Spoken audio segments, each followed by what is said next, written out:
आपके साथ मैं हूं सुरभि शर्मा। और ट्रंप पुतिन में डील, जेलेंस्की करेंगे बगावत, एक बहुत बड़ा सवाल, क्योंकि रूस यूक्रेन जंग के बीच तेजी से बदल रहे हालात को लेकर भी खबर बहुत बड़ी है। ये पहली बड़ी खबर जहां ट्रंप और पुतिन मुलाकात में किसी बड़ी डील की खबर है। जल्द ही ट्रंप और पुतिन की डील का ऐलान भी संभव है। और ट्रंप के पोस्ट के बाद जेलेंस्की और यूरोपियन यूनियन में हलचल को लेकर बहुत बड़ी खबर। आपको बता दें, इस बीच ट्रंप और पुतिन की मुलाकात के बाद लगातार बदल रहे हालात और रूस यूक्रेन जंग के बीच तेजी से बदल रहे इन हालात के बारे में एक एक डिटेल इंफॉर्मेशन आपके सामने, क्योंकि जल्द हो ट्रंप पुतिन की डील का ऐलान भी संभव है। ये डील है क्या? और इस बीच ट्रंप पुतिन की मुलाकात पर विटकॉफ का बयान, ये इस वक्त की एक और बड़ी खबर आपको बता दें, क्योंकि जमीन की अदला बदली पर कोई चर्चा नहीं। ये ट्रंप और पुतिन की मुलाकात पर विटकॉफ का वो बयान जिसमें उन्होंने कहा कि जमीन की अदला बदली पर कोई चर्चा नहीं, इस मुद्दे पर सोमवार को चर्चा होगी। तो सोमवार को होने वाली चर्चा विटकॉफ का, इसको लेकर क्या बड़ा बयान है? क्योंकि अब विटकॉफ की तरफ से यह बताया गया कि जमीन की अदला बदली पर अभी तक कोई चर्चा नहीं हुई है, इस पर चर्चा होगी सोमवार को। निशांत चतुर्वेदी मेरे सहयोगी इस वक्त मुझे ज्वाइन कर चुके हैं। निशांत, इस बयान को जरा डिकोड करें। यह समझना जरूरी है कि जमीन की अदला बदली को लेकर सोमवार को होने वाली चर्चा का मतलब क्या है। सबसे पहले तो हमारे जितने भी दर्शक हैं उनको मैं बता दूं, अगर डोनाल्ड ट्रंप ये कह रहे हैं स्टे ट्यून, और ये डोनाल्ड ट्रंप वो कह रहे थे कि हाई स्टेक्स पुतिन से मिलने से पहले, तो अभी इसका मतलब क्या है ये समझना बहुत जरूरी है। क्यों? क्योंकि अगर जेलेंस्की की बात की जाए तो जेलेंस्की की तरफ से पहला जो स्टेटमेंट आया है वो स्टेटमेंट ये है कि डोनबास को वो 12 साल से कैप्चर नहीं कर पा रहे थे। जेलेंस्की ने कहा 12 साल क्यों? क्योंकि जेलेंस्की लेकर जा रहे हैं तब जब क्रीमिया पर कब्जा किया गया था। उनका ये कहना है कि फाइनल एग्रीमेंट तभी होगा जब पहले सीज फायर होगा, ये जेलेंस्की कह रहे हैं। जेलेंस्की ये कह रहे हैं कि जो करंट लाइन है, जो फ्रंट लाइन है, वहीं पर जो करंट फ्रंट लाइन है वहीं पर हम एग्रीमेंट करेंगे और वहीं से हम बातचीत शुरू करेंगे। ये वो सारे कंटेक्स्ट हैं जो कहीं से भी मैच नहीं करते हैं। लेकिन हमारे जितने भी दर्शक हैं उनको मैं एक और ब्रेकिंग न्यूज अभी बता दूं। न्यूयॉर्क टाइम्स एक रिपोर्ट कर रहा है, एक खबर, और ये बहुत बड़ी खबर है जो हमें समझना जरूरी है। मैं बीच बीच में यहाँ पर थोड़ा सा मैं यहाँ पे रेफर करूंगा न्यूयॉर्क टाइम्स को, मैं आपको बताना चाहूंगा इंटरेस्टिंग बात क्या है, ध्यान से देखिएगा। न्यूयॉर्क टाइम्स ने कहा है यूरोपियन लीडर्स, और मैं नाम ले रहा हूं यूरोपियन लीडर्स का, आप इसको एज अ ब्रेकिंग बना सकते हैं। कौन कौन से European leaders? German chancellor Friedrich Merz, Emmanuel Macron, prime minister Keir Starmer, ये सभी लोग वो लीडर्स हैं जिन्होंने कहा है कि वो व्हाइट हाउस में जेलेंस्की को ज्वाइन करने वाले हैं when he is meeting Trump. इतना ही नहीं, जॉर्जिया मेलोनी, इटली की प्राइम मिनिस्टर, वो भी ज्वाइन करने वाली हैं। और ये सब तब हो रहा है जब जेलेंस्की ने ब्रुसेल्स में उर्सुला वॉन डर लेyen, यूरोपियन कमीशन की जो चीफ है, उनसे आज मुलाकात की है। इसके मायने आप समझनी है क्या है? इसका मतलब ये है कि ट्रंप का जो ट्रस्ट डेफिसिट है वो बहुत ज्यादा है। ट्रंप पर किसी को विश्वास नहीं है। कोई नहीं चाहता है कि मार्च में जेलेंस्की और ट्रंप के बीच में ऑलमोस्ट हाथापाई तक की जो नौबत आ गई थी वैसे हालात ना बन जाए। बिल्कुल निशांत, और यूरोपियन यूनियन में भी जिस तरीके से फिलहाल हलचल है ट्रंप की इस पोस्ट के बाद, एक बड़ी खबर इस बीच बता दूं, जो नाम आपने लिए वही थोड़ी देर पहले भी हमने स्पेशल रिपोर्ट में दिखाया कि किस तरीके से जेलेंस्की के साथ होने वाली इस मुलाकात में ये सब शामिल हो सकते हैं। लेकिन ट्रंप और पुतिन की मुलाकात पर जेलेंस्की ने कहा है ट्रंप पुतिन के समझौते को अस्वीकार करते हैं। मनीष झा मेरे सहयोगी इस वक्त मेरे साथ हैं। मनीष, जेलेंस्की का ये बयान क्या मतलब है इसका, और साथ ही डील को लेकर ऐलान संभव, क्या है ये डील? देखिए, जेलेंस्की के साथ दरअसल दुविधा ये है कि जेलेंस्की जब यूरोपीय देशों के नेताओं से मिलते हैं तो वो उन्हें चने पर की झाड़ पे चढ़ा देते हैं कि चिंता मत करो बेटा, मैं तुम्हारे साथ हूँ। तो और ऐसी स्थिति में वो अपनी जिद कहते हैं कि हम कोई बात नहीं मानेंगे, हम पुतिन के साथ कोई समझौता नहीं करेंगे। लेकिन ऐसा कुछ नहीं होने वाला है। एक बार जब वो ट्रंप के सामने बैठेंगे और फिर जब ट्रंप उनसे बात करना शुरू करेंगे तो बहुत कुछ बदलाव देखने को मिलेगा इस बार, क्योंकि इस बार मामला अलग है। तो पहली बात तो ये है कि रूस और यूक्रेन युद्ध को लेकर बहुत कुछ हो रहा है। हर पल हर मिनट बहुत कुछ चेंज हो रहा है, और इसीलिए हम अपने दुनिया भर के दर्शकों से कहेंगे कि वो लगातार टीवी 9 को ट्यून करके रखें, क्योंकि ट्रंप ने कह रखा है कि ट्यून करके रखिए, बहुत कुछ हो रहा है, बहुत तेजी से बातचीत हो रही है। ट्रंप जेलेंस्की से बात कर रहे हैं, जेलेंस्की यूरोपीय देश के नेताओं से बात कर रहे हैं, यूरोपीय देश के नेताओं ने भी अपने अपने प्लेन को तैयार करके रख दिया कि हम लोग भी वॉशिंगटन जाएंगे, व्हाइट हाउस में हम भी बैठेंगे ट्रंप के साथ। ट्रंप की टीम कह रही है नहीं नहीं, हम सिर्फ जेलेंस्की से बात करेंगे, अगर आप लोग आओगे तो हम आपसे बाद में बात करेंगे, या नहीं कुछ तो बहुत कुछ लास्ट मोमेंट पे चेंज होने वाला है। लेकिन अगले 24 घंटे, अगले 36 घंटे रूस यूक्रेन युद्ध को लेकर बेहद निर्णायक साबित होने वाला है। और इसलिए भी क्योंकि एक तरफ जहां पुतिन ने अपने तमाम लोगों को बिठाकर और कैमरे के सामने ब्रीफ किया कि पुतिन और ट्रंप के बीच क्या बातचीत हुई है। मनीष, एक मिनट के लिए रोकूंगी क्योंकि अमेरिकी राष्ट्रपति डोनाल्ड ट्रंप का बयान, जहां अलास्का में मेरी बेहतरीन बैठक हुई, ट्रंप का एक और बयान अब सामने आया है, जहां अलास्का में हुई मुलाकात के बाद यह बयान, अलास्का में मेरी बेहतरीन बैठक हुई। इस बीच एक और बहुत बड़ी खबर है और इसी खबर के साथ निशांत मैं आपके पास आऊंगी। जो बात आप कह रहे थे उस आधार पर इस खबर को सुनिए, क्योंकि ट्रंप और यूरोपियन यूनियन नेताओं के बीच तनाव और ज्यादा बढ़ गया है और जर्मन मीडिया के हवाले से एक और बहुत बड़ी खबर है। ट्रंप का ईयू लीडर्स के साथ बैठक से इनकार। ट्रंप सिर्फ जेलेंस्की के साथ मीटिंग करेंगे। कल ट्रंप और ईयू लीडर्स की मीटिंग होनी थी और इस बीच निशांत ये एक और बहुत बड़ी खबर है कि ट्रंप सिर्फ और सिर्फ जेलेंस्की के साथ मीटिंग करेंगे। ट्रंप का ईयू लीडर्स के साथ बैठक से ही इनकार। निशांत, देखिए, अब इस खबर को we should take it with a pinch of salt. Okay, Why we should take it with a pinch of salt, और जब बात ट्रंप की हो तो you can also say that we should take it with a sack of salt. Right. उसकी वजह यह है कि मार्को रूबियो ने फॉक्स न्यूज को इंटरव्यू दिया है अब से थोड़ी देर पहले, और करीब 28 मिनट पहले उसको न्यूयॉर्क टाइम्स ने रिपोर्ट किया है। और मैं आपको यह भी बताने वाला हूं कि अभी थोड़ी देर पहले सीएनएन ने स्टीव विटकॉफ को लेकर क्या रिपोर्ट किया है, जो कि अपने आप में बहुत इंटरेस्टिंग खबर है। Marco Rubio secretary of state, ये उन 3 लोगों में से हैं जो सिलेक्टेड 3 लोगों ने पुतिन से मुलाकात की। मार्को रूबियो का यह कहना है कि यूरोपियन लीडर्स जो भी टॉक्स में इन्वॉल्व होंगे वो एक बहुत बड़ा रोल प्ले करेंगे लॉन्ग टर्म सिक्योरिटी गारंटीज उसको लेकर। लॉन्ग टर्म सिक्योरिटी गारंटीज को लेकर मैं आज से 3 दिन पहले, बल्कि 4 दिन पहले, जो मैक्रो का एक स्टेटमेंट आया था, अपने दर्शकों को बताना चाहूंगा। मैक्रो ने कहा कि अगर सीज़फायर हो जाता है तो यूक्रेन की सिक्योरिटी गारंटीज की जिम्मेदारी यूरोप के पास नहीं होगी, वो अमेरिका के पास होगी। नेवरदलेस, इसके साथ ही मैं ऐड ऑन करना चाहूंगा स्टीव विटकॉफ ने क्या कहा है। अब ये एक सबसे चिंताजनक खबर है। पुतिन की पहली कंडीशन ये है कि नेटो में एडमिशन यूक्रेन का नहीं हो सकता। That's the first condition. It is all out in papers, ये हर किसी को पता है। लेकिन इंटरेस्टिंग बात क्या है, नाउ दे आर टॉकिंग, जो बातचीत चल रही है कि किस तरीके से यूक्रेन को नेटो में शामिल ना करने के बाद भी आर्टिकल 5 वाली सिक्योरिटी गारंटीज दी जाए। सिक्योरिटी गारंटीज का मतलब है an attack on one country means an attack on all the more than 20 countries of NATO। यानी कि अब इस क्लॉज पे चर्चा होगी कि अगर यूक्रेन के साथ सीज़फायर होता है, वो नेटो का मेंबर नहीं बनता है, तो उसको वो गारंटीज दी जाए जो नेटो के पास गारंटी है, यानी आर्टिकल 5। निशांत, आपने एक शब्द का इस्तेमाल किया, क्लॉज, जबकि मैं ये जानने की कोशिश भी मनीष आपसे कर रही हूं कि समझौते के तहत खबर क्या है, क्या वो क्लॉजेस हैं जो डिस्कस होने हैं, क्योंकि जेलेंस्की का ये बयान सामने आना कि मुझे अस्वीकार्य है।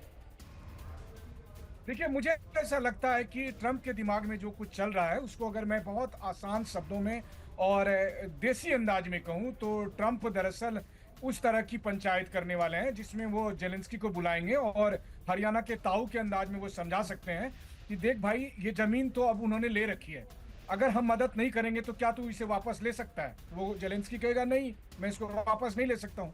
तो दूसरा आएगा कि क्या यूरोप के देश जो है तुम्हें वो वापस दिला सकते हैं, तो वो कहेंगे नहीं, ये भी नहीं हो सकता। तो तेरी चिंता क्या है? तो तेरी चिंता यही है ना कि दोबारा से रूस आक्रमण ना करे, तो उसकी हम गारंटी देते हैं। और ये बात मुझे लगता है कि पुतिन और ट्रंप के बीच में अंडरस्टैंडिंग हो गई है कि मैं दोबारा से आक्रमण नहीं करूंगा, ये जो इलाके हमारे हैं और उसमें भी थोड़ी रियायत पुतिन भी देंगे कि मतलब जैसे अभी पूरा खेरसॉन उनके कब्जे में नहीं है, पूरा जेपोरेजिया उनके कब्जे में नहीं है, तो जहां पे अभी कब्जे में है उसके आगे वो नहीं बढ़ेंगे। मतलब 50% खेरसॉन का और जेपोरेजिया का 60%।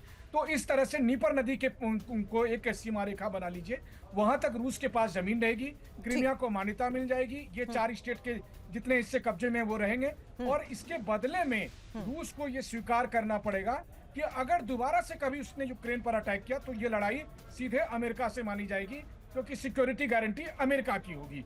मुझे लगता है कि इस तरह का कुछ मामला ट्रंप के दिमाग में चल रहा है और जिस पे कुछ पुतिन से बात हो रखी है। अब यूरोप के नेता ऐसा नहीं चाहते, क्योंकि अगर ऐसी बात होगी तो यूरोप इसमें से साइड से हट जाएगा। तो यूरोप को लग रहा है कि अगर ऐसी बात हुई तो भविष्य में यूरोप पर रूस का जब अटैक होगा तब क्या करेंगे। Understood, मनीष। तो इसीलिए ट्रंप यूरोप के नेताओं से अभी नहीं मिलना चाहते। बिल्कुल, वो जेलेंस्की यही एक से और मिलना बड़ी चाहते खबर हैं। हमने बताई। फिलहाल मनीष और निशांत, हमें ज्वाइन करने के लिए बहुत बहुत शुक्रिया आपका। और ट्रंप और ईयू नेताओं के बीच बढ़ते तनाव के बीच ये एक और बड़ी खबर आई जिसका मैंने जिक्र किया कि किस तरीके से ये साफ हो गया है कि जेलेंस्की के साथ ही ट्रंप करेंगे मुलाकात। लेकिन अमेरिका के अलास्का में जब दो महाशक्तियों के सरताज आमने सामने आए तो पूरी दुनिया की सांसें थम गई और उम्मीद थी कि बारूद की गंध अब कम होगी, यूक्रेन की धरती शांत होगी। लेकिन नतीजा क्या निकला? पुतिन और ट्रंप दोनों ने ही बारूद के गोदाम पर ताला लगाने से साफ इनकार कर दिया। 3 घंटे की क्लोज डोर मीटिंग और बाहर बस खामोशी। इसी खामोशी से दुनिया को वो 4 बड़े संकेत मिले जो आने वाले 90 दिनों में ग्लोबल ऑर्डर को हिला देंगे। हकीकत यह है कि इस मुलाकात ने नई वैश्विक राजनीति का भी खाका खींच दिया है। समझिए स्पेशल रिपोर्ट में।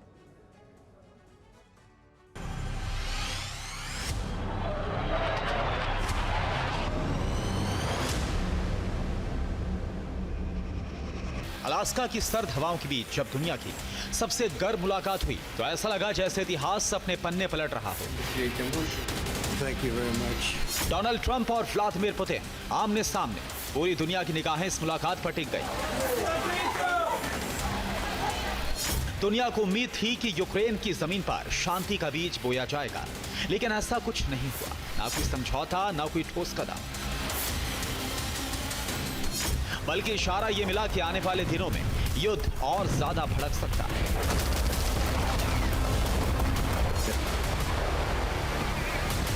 पिछले 3 वर्षों से जो व्लादिमीर पुतिन पश्चिमी देशों की आंखों की किरकिरी बने हुए थे, उन्हें खुद अमेरिका ने रेड कारपेट पर उतारा।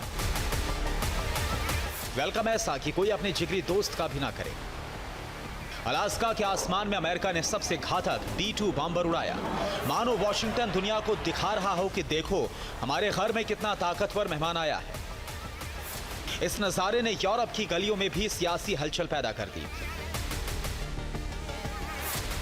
यूरोप के कुछ देशों के मन में सवाल जरूर उठ रहा होगा कि क्या अमेरिका अब रूस को दुश्मन से दोस्त बनाने की राह पर है? क्या वॉशिंगटन मॉस्को की तरफ झुक रहा है? और अगर हां, तो नेटो की एकता का क्या होगा? व्लादिमीर पुतिन वो शख्स हैं जिन्होंने कभी किसी प्रेस कॉन्फ्रेंस या विदेशी मंच पर खुद को असहज नहीं होने दिया। लेकिन अलास्का की जमीन पर जैसे ही उनका विमान उतरा, सवालों की बौछार ने माहौल को बदल दिया। पहला ही सवाल था, कैमरों की फ्लैशलाइट चमकी, पुतिन ने नजरें फेरी और पल भर के लिए खामोशी छा गई। उनकी इसी खामोशी में जवाब छिपा था कि जब तक मेरी शर्तों पर समझौता नहीं होता तब तक जंग जारी रहेगी। दोनों नेताओं के बीच 3 घंटे तक बंद दरवाजों के पीछे बातचीत चली। अंदर क्या हुआ ये कोई नहीं जानता, लेकिन इतना साफ है कि इस मुलाकात में आने वाले 60 से 90 दिनों में पूरी दुनिया के समीकरण हिला देने वाले संकेत दिए। पहला संकेत, यूक्रेन मोर्चे पर रूस और ज्यादा आक्रामक होगा। पुतिन चाहते हैं कि अगली बार जब वो टेबल पर बैठें तो अपनी शर्तों को ज्यादा दमदार तरीके से ट्रंप के सामने रखवाएं। दूसरा संकेत, नेटो की एकता में दरार गहरी हो सकती। जर्मनी और फ्रांस चुपचाप मॉस्को से बैकडोर बातचीत शुरू कर सकते हैं। अमेरिका से दूरी बढ़ेगी और यूरोप को अपनी सुरक्षा का नया रास्ता तलाशना होगा। तीसरा संकेत, पुतिन इस बार हथियारों से नहीं बल्कि ऊर्जा से वार करेंगे। तेल और गैस को ग्लोबल वेपन बनाकर वो यूरोप की आने वाली सर्दियों को और भी ज्यादा मुश्किल बना सकते हैं। चौथा संकेत, जब अमेरिका यूक्रेन के दलदल में फंसा रहेगा तब बीजिंग ताइवान पर दबाव बढ़ाने की पूरी कोशिश करेगा। इंडो पैसिफिक में अगले 60 दिनों के भीतर चीन सबसे बड़ा सिरदर्द बन सकता है। इतना ही नहीं, अलास्का में पुतिन का रेड कारपेट वेलकम करके ट्रंप ने अपना फ्रेंडली जेस्चर दिखा दिया। लेकिन अब वो कितनी भी कोशिश कर ले, पुतिन के दोस्त होने का ठप्पा नहीं हटा पाएंगे। हालांकि तस्वीरों के पीछे की कहानी कुछ और ही है। इस मुलाकात में व्लादिमीर पुतिन दोस्त से ज्यादा एक डोमिनेटर दिखाई दिए। अमेरिका की जमीन पर अमेरिकी झंडों के साए में सुपर पावर कहलाने वाले अमेरिका के सामने रूसी राष्ट्रपति का दबदबा साफ दिखा।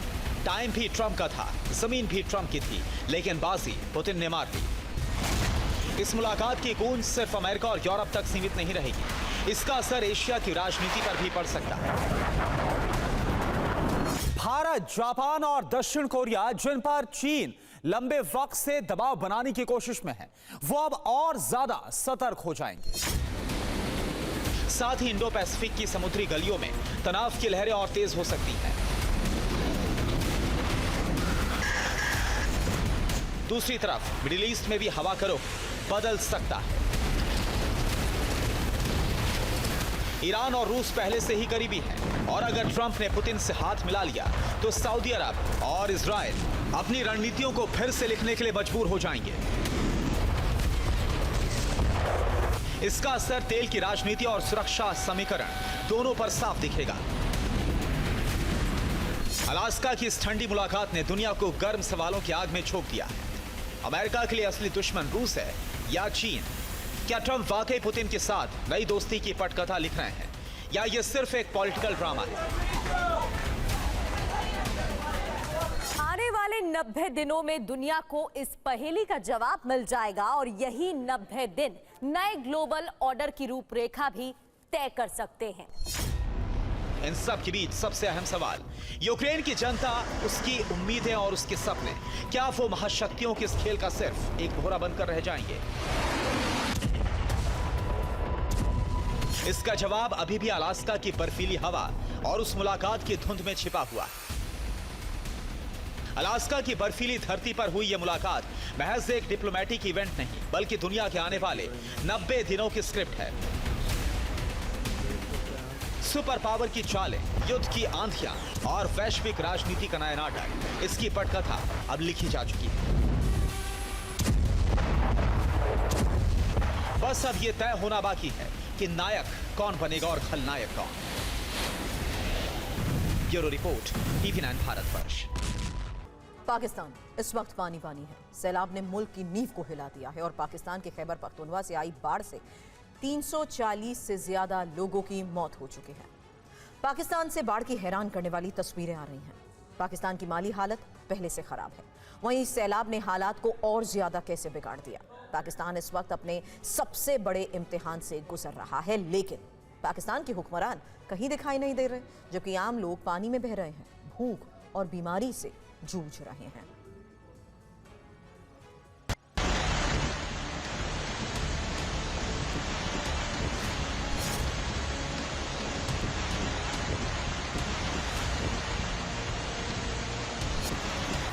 शहबाज को अपनी हुकूमत पर गुमान है, मुनीर को फील्ड मार्शल वाले तमगे पर फख्र है, लेकिन इस वक्त दोनों के हाथ पैर ठंडे पड़े हैं क्योंकि पाकिस्तान इस वक्त भीषण बाढ़ की त्रासदी को झेल रहा है। अभी तक शहबाज और मुनीर के झूठे और नकली मेडल वाला जलसा पूरा भी नहीं हुआ था कि पाकिस्तान में आई कुदरती आफत ने उसे पानी पानी कर दिया। बाढ़ और बारिश की ये तस्वीरें रोंगटे खड़े कर देने वाली है।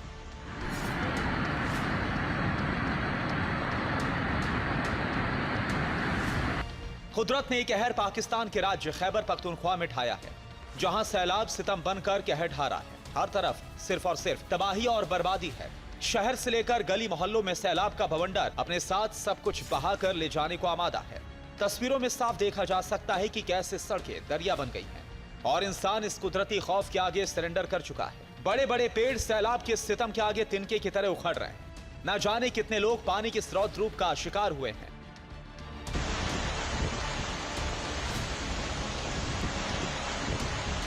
लोग एक दूसरे की मदद करने की कोशिश कर रहे हैं, लेकिन पानी का बहाव इतना ज्यादा है कि जमीन पर पैर टिक पाना भी मुश्किल हो रहा है। एक बड़ी रस्सी की मदद से सड़क पार करने की कोशिश हो रही है। हर किसी के चेहरे पर खौफ साफ तौर पर देखा जा सकता है। यहाँ पाकिस्तान का कोई हुक्मरान नजर नहीं आ रहा, सिर्फ आम लोग ही एक दूसरे का सहारा बने हुए हैं।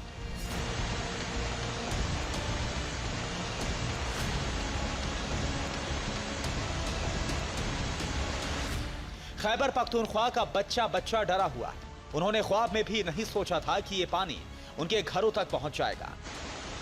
आम लोग इस बाढ़ का वीडियो बनाते नजर आए ताकि वो सियासतदानों को दिखा सके कि आखिर सैलाब के सितम का सामना कितनी बहादुरी से किया है।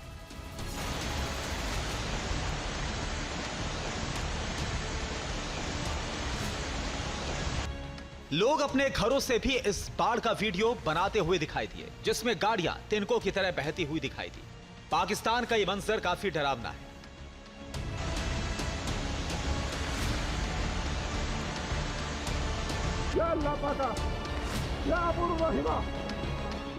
जब यहाँ कारें बह रही थी तो लोगों के मुंह से सिर्फ ऊपर वाले का नाम सुनाई दिया। वो अल्लाह को याद कर रहे थे ताकि इस तबाही से वो इन्हें महफूज रख सके।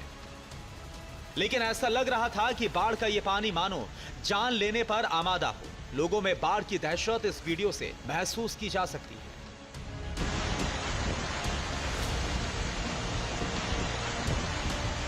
लोगों के घरों के नीचे से पानी बह रहा था और उसमें बह रहे थे छोटे छोटे बच्चे, जिन्हें रस्सी से खींचकर बचाने की कोशिश की जा रही थी।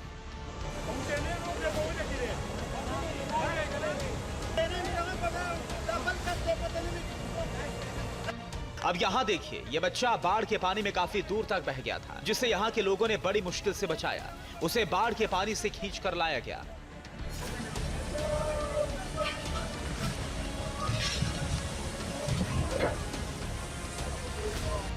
पाकिस्तान में बड़ी बड़ी इमारतें भी तिनके की तरह पानी में समाती हुई दिखाई दी। दावा किया जा रहा है कि इस घर में भी कुछ लोग थे जो समय पर बाहर निकल नहीं पाए और इस घर की तरह पानी में बह गए।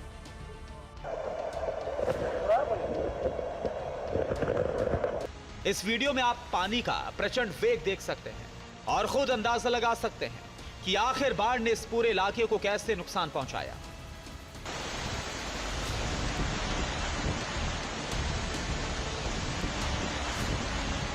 पाकिस्तान में बाढ़ के बाद का यह खौफनाक मंजर देखिए। सब कुछ तहस नहस हो चुका है और इसमें टूट चुकी है लाखों पाकिस्तानियों की उम्मीद। हर जगह बाढ़ का मलबा दिखाई दे रहा है जिसे हटाने की कोशिश की जा रही है। भीषण बारिश और बादल फटने से खैबर पख्तूनख्वा में बाढ़ आई। अकेले बुनेर में ही 48 घंटे में 200 से ज्यादा लोग मारे गए। शांगला में एक इमारत बहने से 34 लोगों की मौत हुई। शांगला के साथ ही स्वात में भी 11 घर पानी में बह गए। कई लोग हैं जिनके छोटे छोटे बच्चे सैलाब में बह गए हैं। अब उनके पास आंसुओं के सिवा कुछ नहीं है। सैलाब से तबाह हुए लोगों की आंखों में सिर्फ एक ही उम्मीद है कि उन्हें जल्द मदद मिले और वो फिर से अपनी जिंदगी शुरू कर सकें।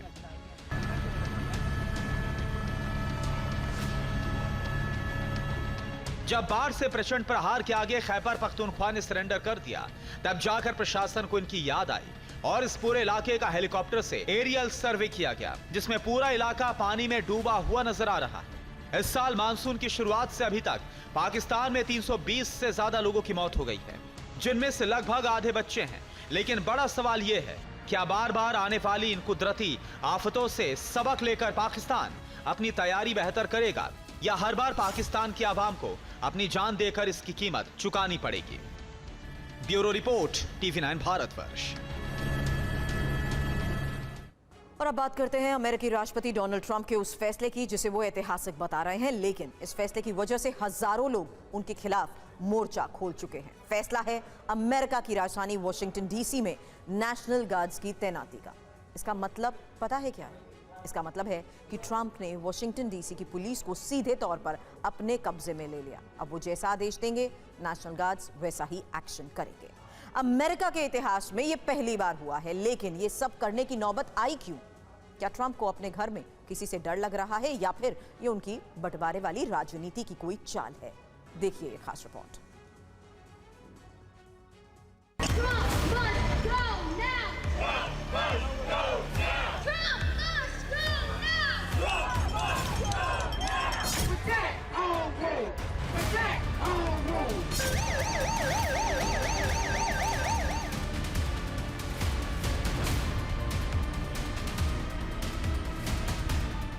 दुनिया भर में टैरिफ की तलवार चलाने वाले ट्रंप डरे हुए हैं। इसी डर की वजह से उन्होंने अमेरिका की राजधानी को एक तरीके का डिटेंशन सेंटर बना दिया है। दुनिया के सबसे पुराने लोकतंत्र में फौजी बूटों की गूंज सुनाई दे रही है।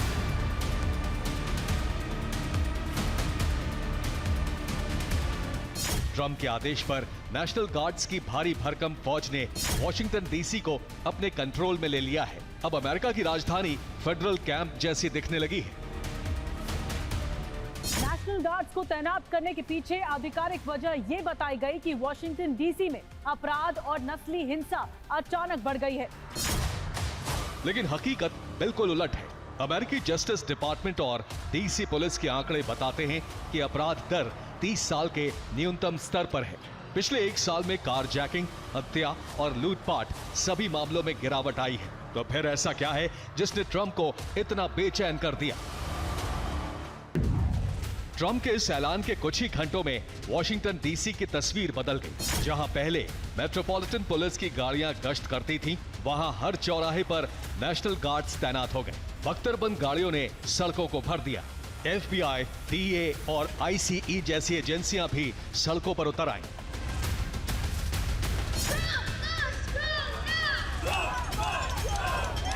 लेकिन इस कदम के खिलाफ गुस्सा भी सड़कों पर उतर आया। हजारों लोग व्हाइट हाउस और कैपिटल बिल्डिंग की तरफ मार्च करने लगे। बैनर्स पर लिखा था नेशनल डिस्ग्रेस और नो मार्शल लॉ। नारे गूंज रहे थे, Trump go home, liberate America from Trump.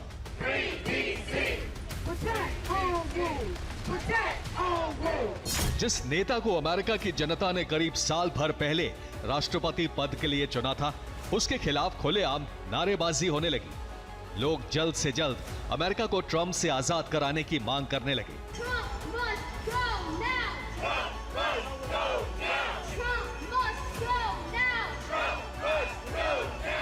Washington DC की सुरक्षा मुस्तैद करने के लिए वेस्ट वर्जीनिया, साउथ कैरोलिना और ओहायो से भी सैनिक बुला लिए गए।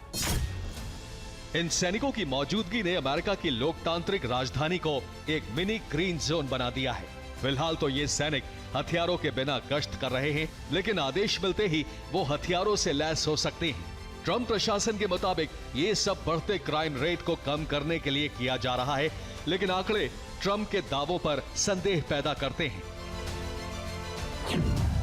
आंकड़ों के मुताबिक साल 2024 में डीसी में हिंसा की 2138 घटनाएं हुई, जबकि इस साल अब तक 1586 घटनाएं हुई हैं, यानी 26% की कमी आई है। इसी तरह 2024 में मर्डर की 112 घटनाएं हुई, जबकि इस साल सिर्फ 99, यानी ऐसे मामलों में 12% की कमी आई है। 2024 में डीसी में लूटपाट की 1249 घटनाएं हुई, जबकि इस साल 898, यानी इस तरह की घटनाओं में 28% की कमी आई। ऐसे में लोग सवाल कर रहे हैं कि जब वॉशिंगटन डीसी में अपराध दर कम हुई है, तो फिर उसे नेशनल गार्ड्स के हवाले क्यों किया गया? शायद डोनाल्ड ट्रंप के पास इसका कोई पुख्ता जवाब नहीं है, इसलिए उन्होंने डीसी में नेशनल गार्ड्स की तैनाती के पीछे ऐसा तर्क दिया जो अमेरिका के नागरिकों को बिल्कुल भी हजम नहीं हुआ। सिर्फ आम लोग ही नहीं, वॉशिंगटन डीसी की मेयर म्यूरियल बाउसर, डीसी के अटॉर्नी जनरल और कई सांसद इस फैसले को ट्रंप की मनमानी बता रहे हैं। ह्यूमन राइट्स वॉच ने कहा है कि लोकतंत्र के लिए ये एक खतरनाक परंपरा है। वहीं अमेरिका के पूर्व रक्षा अधिकारी रैंडी मैनर बोले, ये आपातकाल नहीं बल्कि एक राजनीतिक प्रदर्शन है।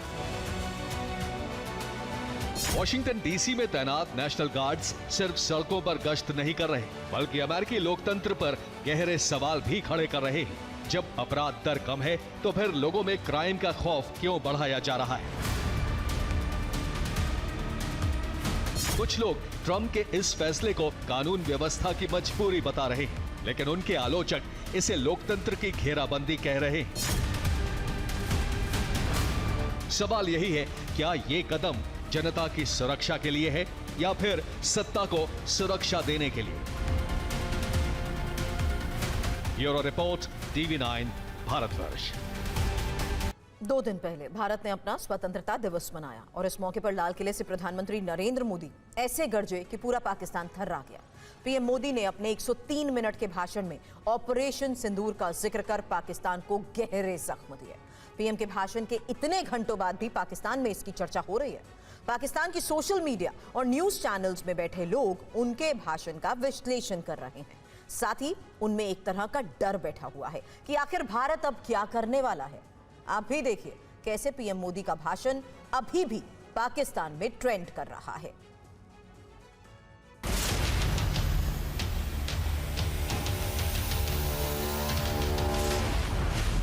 अब देश सुदर्शन चक्र मिशन लॉन्च करेगा।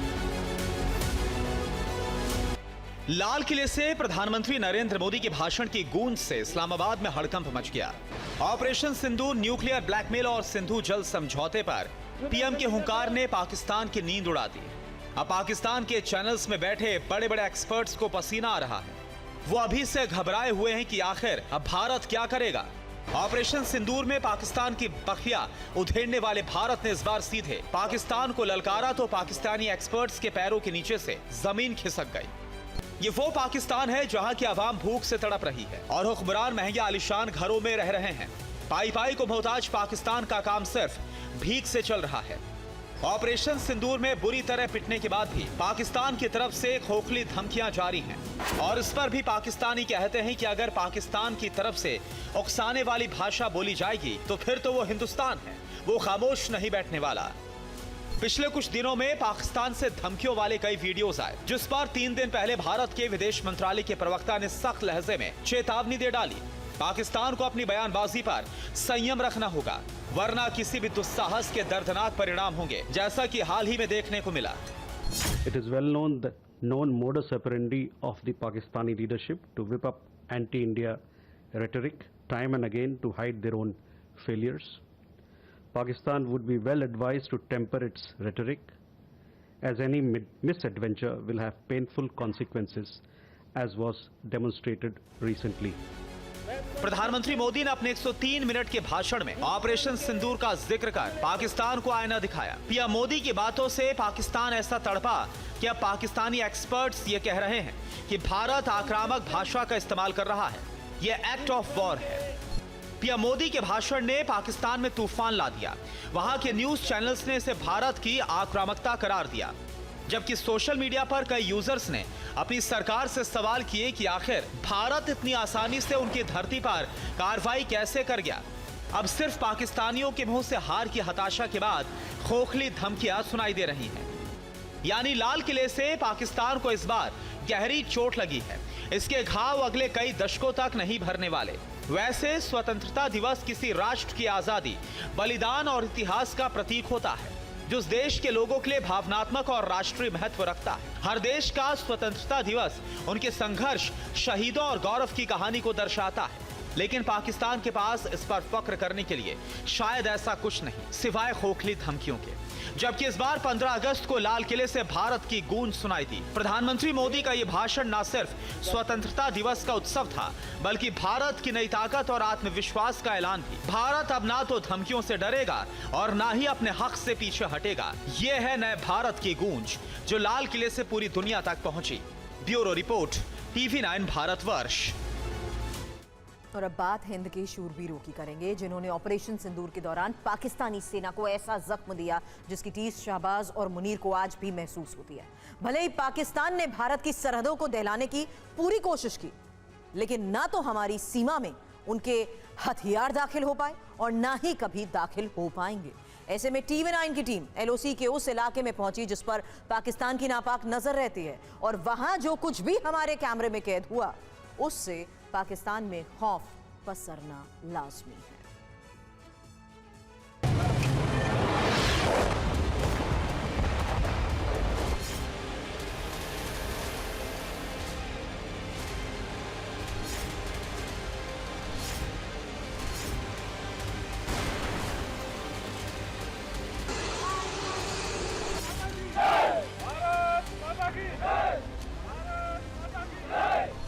आतंकी पौध को पानी देने वाले पाकिस्तान ने भारत की सरहदों को दहलाने की पूरी कोशिश की।